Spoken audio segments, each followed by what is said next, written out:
นี่เป็นเสียงล่ำโสมเป็นเอกลักษณ์ของเมืองโขงแขวงจำปาสักล่ำโดยอาจารย์ดวงแพงหานมณี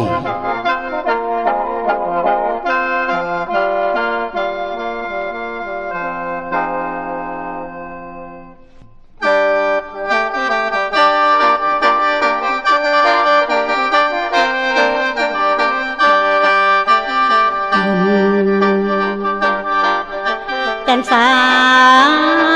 ต้นน้อยจันสาเสียเลยกล้วยลืมหน้าเสียเลยป้าลืมน้องสมมาต้องมาลืมแก้วบนเคยจำ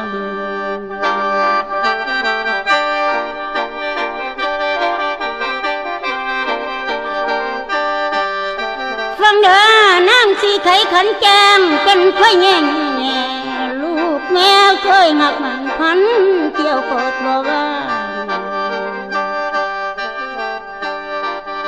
ความหักบ่เคยจางจืดห่างเหินห่างเข้าไปเข็มความหักพันผู้เต็มโอเมตายตั้งเลย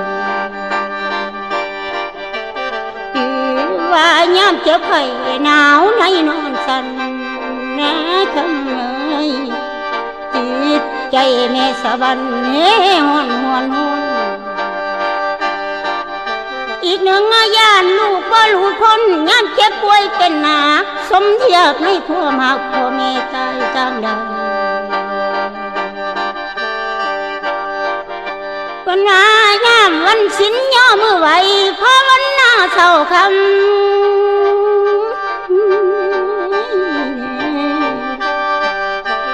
หน้าสินทำให้สวยอยู่สู้คำให้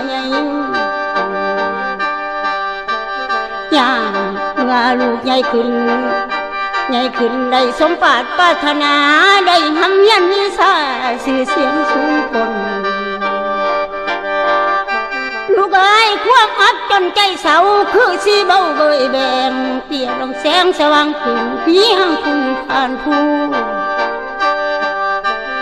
ลูกใหญ่แล้วให้ดูสู่ต่อให้ทั้งไม้เฮาบ่ตายคงมีหวังบ่หลายก็คือน้อง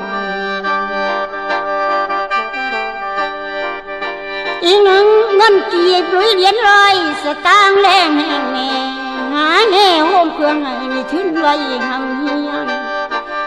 ถูกบอกเคยได้ดีเปลี่ยนยังเพียนผ้าคอยอดสู้เพื่อในอนาคตลูกเขากำลังกาย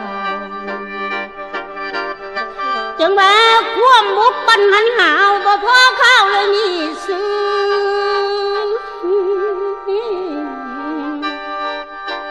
เสียงเกินดัง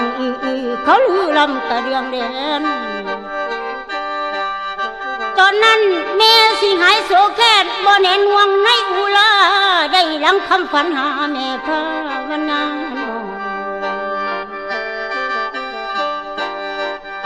เสียดายเทวดาบ่เห็นพร้อมเพียงเฮาผู้สัตย์ซื่อ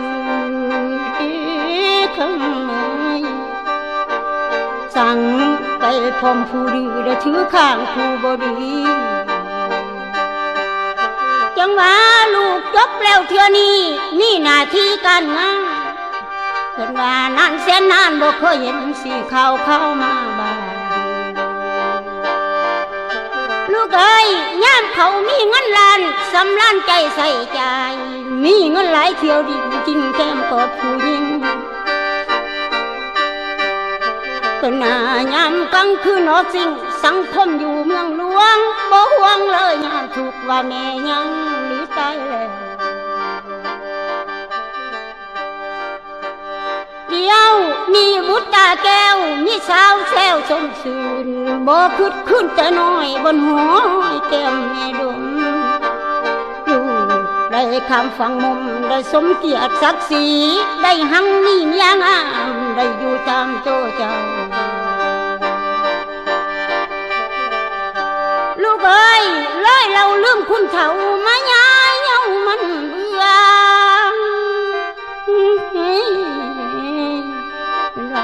ลืมเล่าทั้งโคตรเชื่อเรื่องเกลือก่อนบอนกิน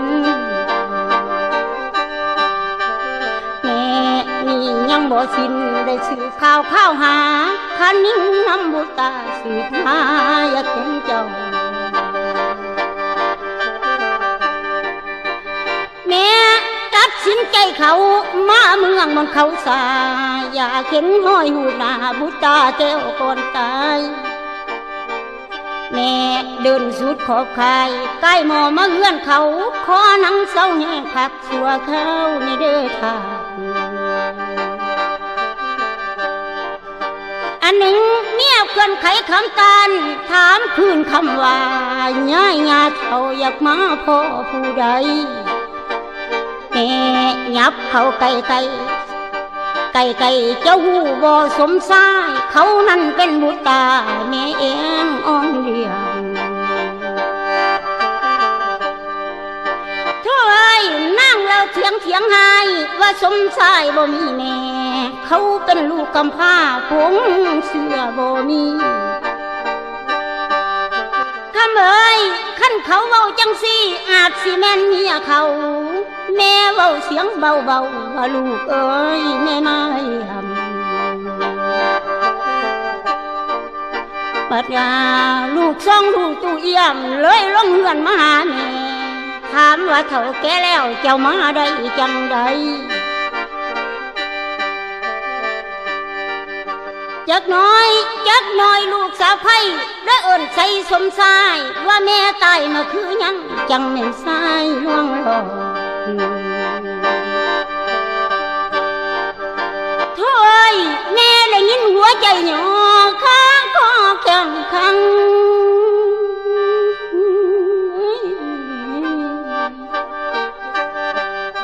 เวลาน้ำตาพังอาจย้อยห้อยแก้มกำดำอกใจแม่บวบช้ำแตกซ้ำภูเขาจิ้งกึ้งลงมาทับก็ตันเต็งไว้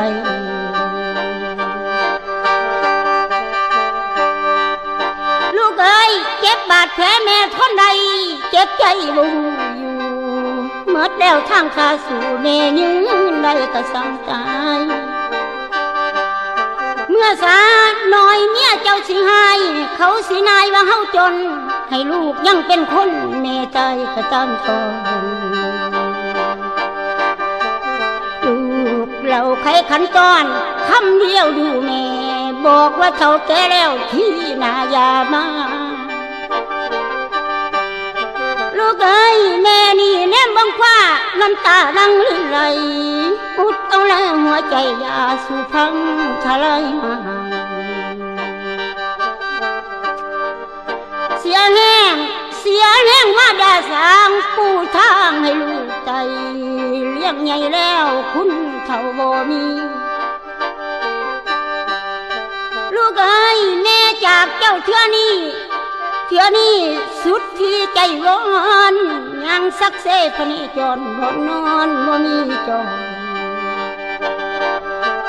แม่โศกาน้ำตาย้อย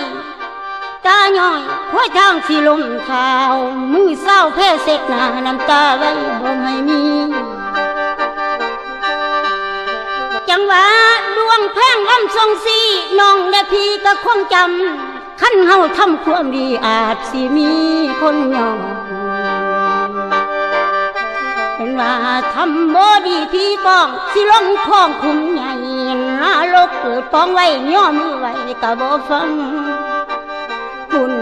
คุณแม่นี่ตั้งเติบใหญ่เท่าภูเขาบุญของบิดาเฮาสำแผ่นดินหรือฟ้าก่อนสิมีใบหน้าภูมิปัญญายิ่งใหญ่กำเนิดพ่อแม่ให้เฮาจึงได้ใหญ่สูงได้สมความมาดมุ่งได้สมปรารถนาเพิ่นว่าย้อนเฮือแห้งมาด่าเพิ่นเบิ่งมาแต่ยังน้อยคำเอ้ยน้ำเมื่อใดไข่ย่อยค่อยปกครองซ้ำลูกใหญ่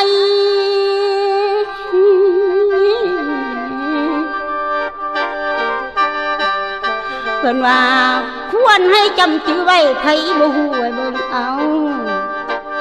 ขอ